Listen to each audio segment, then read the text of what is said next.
வணக்கம்.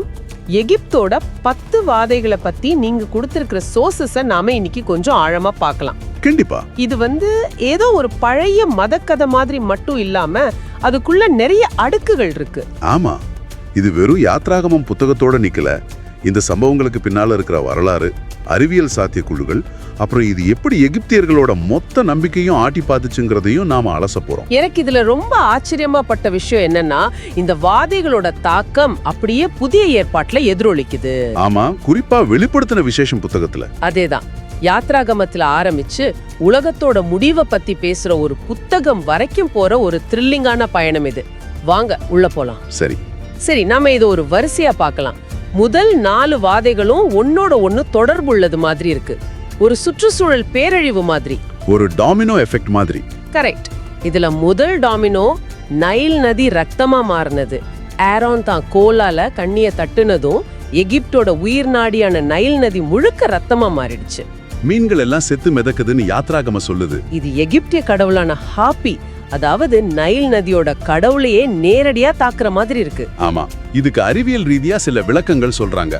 ரெட் டைடுன்னு ஒண்ணு நடந்திருக்கலாம். ஓ, ரெட் டைட்னா அதாவது ஒரு விதமான சிவப்பு நிற பாசி திடீர்னு லட்சக்கணக்குல பெருகி தண்ணியில இருக்கிற ஆக்சிஜனை உறிஞ்சிடும். அப்போ மீன்கள் எல்லாம் செத்து போகும். ஆமா, அந்த தண்ணி பாக்குறதுக்கு ரத்தம் மாதிரி இருக்கும். ஓஹோ, அப்போ நிஜ ரத்தம் இல்ல, ஆனா ரத்தம் மாதிரி ஒரு தோற்றம். சுவாரஸ்யமா, இப்பூவல் பாப்பிரஸ் ஆன ஒரு பழைய எகிப்திய ஆவணம் கூட நதி ரத்தமாக இருக்கிறதுன்னு உங்க சோர்சஸ்ல இருக்கு. ஆனா அதுதான் பெரிய விவாதம். அந்த பாப்பிரஸ் யாத்ராகம காலத்துக்கு முன்னாடியா பின்னாடியான்னு சரியா தெரியல. சரி. இன்னொரு தியரி சாண்டோரணி எரிமலை வெடிப்ப மையமா வைக்குது.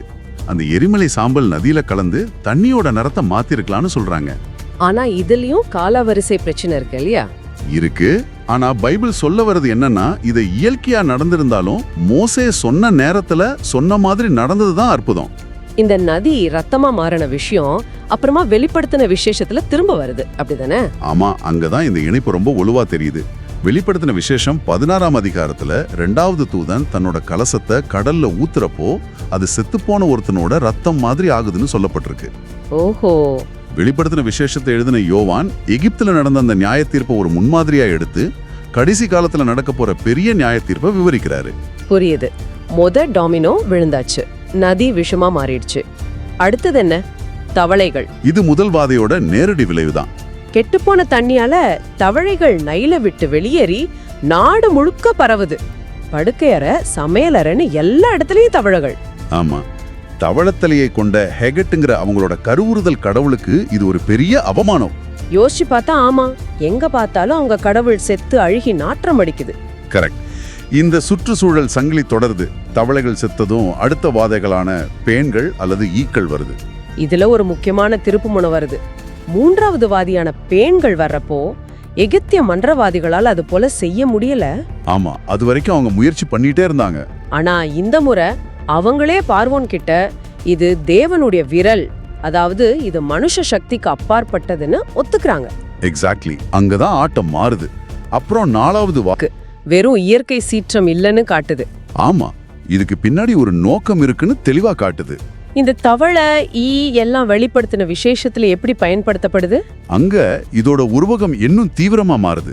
வெளிப்படுத்தின விசேஷம் 16ல அசுத்த ஆவிகள் தவளைகள் மாதிரி இருக்குன்னு சொல்லப்பட்டிருக்கு. அப்படியா? பேன்கள் ஈக்களுக்கு நேரடி ஒப்பீடு இல்லைனாலும் வெளிப்படுத்தின விசேஷம் 9ஆம் அதிகாரத்துல வர்ற வெட்டுக்கிளிகள் மனுஷங்களையே தாக்குற பூச்சி கூட்டமா வருது. அந்த ஆசையம் அங்கேயும் இருக்கு. சரி, இப்போ சுற்றுச்சூழல் பேரழிவுங்கிற கட்டத்துல இருந்து அடுத்த கட்டத்துக்கு போறோம். உயிர் மற்றும் ஆரோக்கியத்தின் மீதான தாக்குதல். ஆமா, 5வது வாதை. கால்நடைகள் மேல வந்த கொள்ளை நோய். எகிப்தியர்களோட ஆடு, மாடு, குதிரைன்னு எல்லாம் செத்து போகுது. ஆனா மறுபடியும் இஸ்ரவேலர்களோட ஒரு கால்நடை கூட சாகல. இது அவங்களோட பொருளாதாரத்தையும் ராணுவ பலத்தையும் நேரடியா காக்குச்சு. நிச்சயமா. ஹாத்தோருங்கிற பசு கடவுள் உட்பட பல விலங்கு தெய்வங்கள் மேல அவங்க வச்சிருந்த நம்பிக்கையே உடைக்கிற மாதிரி இருந்துச்சு.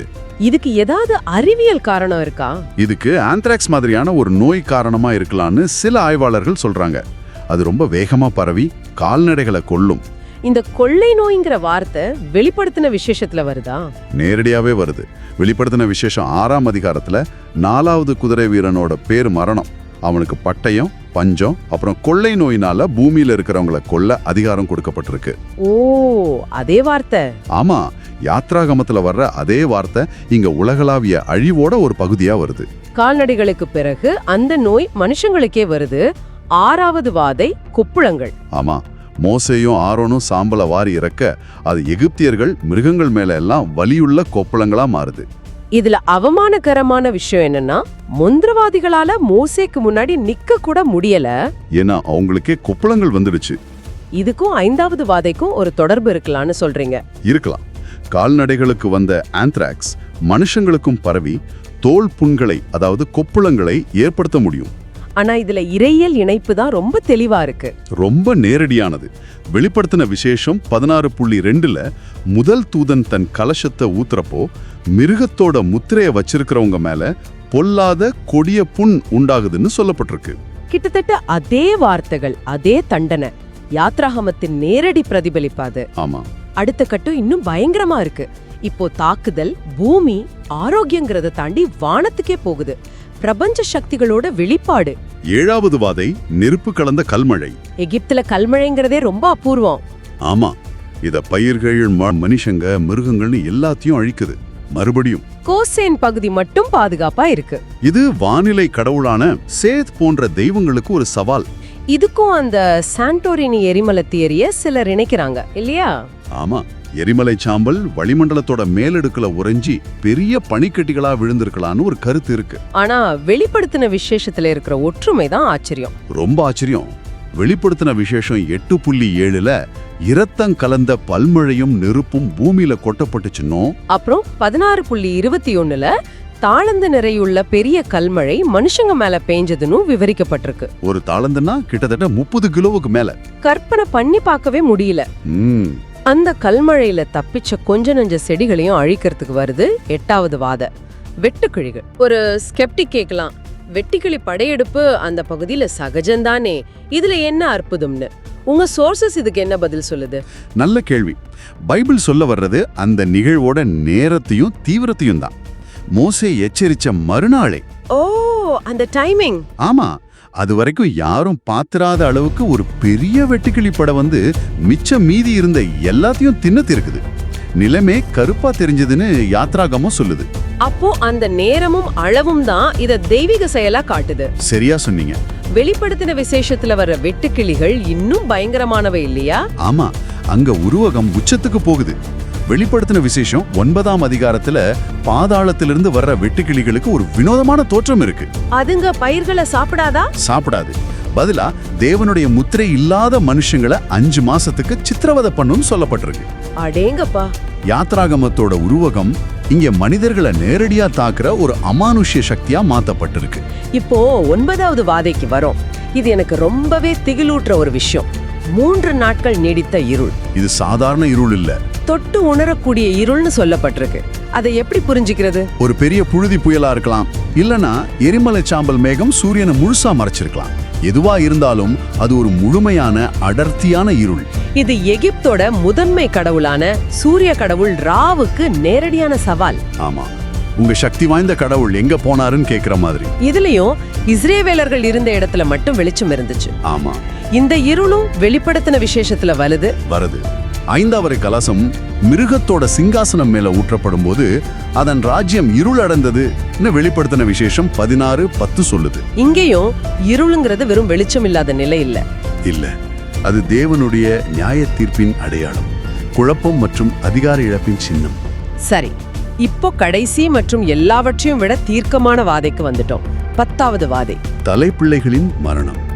இதுக்கு முன்னாடி நடந்த 9 வாதைகளும் பார்வோனோட மனசை மாத்தாதப்போ இது அவனோட பிடிவாதத்தை உடைக்குது. ஆமா, நள்ளிரவுல சங்கார தூதன் எகிப்து முழுக்க கடந்து போய் பார்வோனோட மகனிலிருந்து சிறையில இருக்கிற அடிமையோட மகன் வரைக்கும் எல்லா முதல் பிள்ளைகளையும் கொல்றான். இதை இயற்கை ரீதியா விளக்குறது ரொம்ப ரொம்ப கஷ்டம். சில ஊகங்கள் இருக்கு, ஆனா எதுவும் திருப்திகரமா இல்ல. இந்த நிகழ்வோட இறையியல் முக்கியத்துவம் தான் மிக வலிது. மிக மிக வலிது.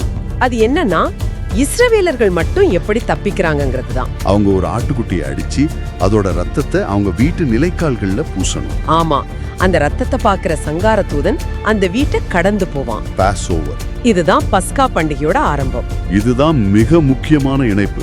இந்த ஒரு நிகழ்வு தான் புதிய ஏற்பாட்டு இறையரோட மைய புள்ளியா மாறுது. அது எப்படின்னு கொஞ்சம் சொல்லுங்களேன். 1 கொரிந்தியர் 5:7 பவுல் சொல்றாரு, கிறிஸ்து நமது பஸ்கா ஆட்டுக்குட்டின்னு. ஓஹோ. எப்படி யாத்ராகமத்துல ஆட்டுக்குட்டியோட ரத்தம் இஸ்ரவேலர்களை மரணத்திலிருந்து காப்பாத்துச்சோ, அதே மாதிரி இயேசுவோட சிலுவை மரணம் விசுவாசிகளை ஆன்மீக மரணத்திலிருந்து காப்பாத்துதுங்கிற ஆழமான உருவகமா இது மாறுது. வெளிப்படுத்தின விசேஷத்துல கூட இயேசுவை அடிக்கப்பட்ட ஆட்டுக்குடின்னு தான் திரும்ப திரும்ப சொல்றாங்க இல்லையா? எக்ஸாக்ட்லி. வெளிப்படுத்தின விசேஷத்தோட ஹீரோவே அந்த அடிக்கப்பட்ட ஆட்டுக்குட்டி தான். ஆக எகிப்துல நடந்த அந்த 10வது வாத வெறும் விடுதலைக்கான ஒரு நிகழ்வா இல்லாம ஒட்டுமொத்த கிறிஸ்தவ நம்பிக்கையோட மைய செய்திக்கு அடித்தளமா அமையுது. ஒரு பழைய ஏற்பாட்டு சம்பவம் புதிய ஏற்பாட்டுல ஒரு உலகளாவிய மீட்பின் சின்னமா மாறுது. இருக்கு. சரியா சொன்னீங்க. ஒவ்வொரு காட்சியிலையும் பார்வோன் மற்றும் எகிப்திய கடவுள்களோட அதிகாரம் கொஞ்சம் கொஞ்சமா குறைக்கப்பட்டு இஸ்ரவேலர்களின் தேவன் சர்வ வல்லமை உள்ளவர்னு நிலைநாட்டப்படும்.